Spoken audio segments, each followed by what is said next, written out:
وكلمة التوحيد كا إن لقوا عياره وعلى كذا كل حتى إن لقوا عياره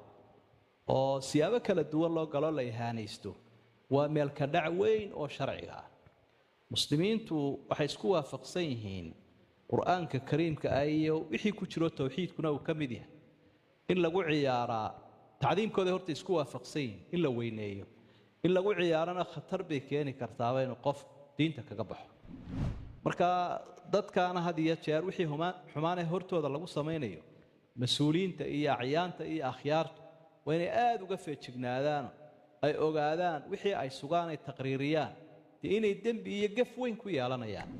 qofka naseexa sheegana in la yiraahdo wuu ku mahadsan yahay ilaahay ka abaal mariyo oo la taageero taasi uu inaga mudan yahay laakiin laga hor yimaado oo la wanjalo oo la dicaadeeyo taasina waa dambi kale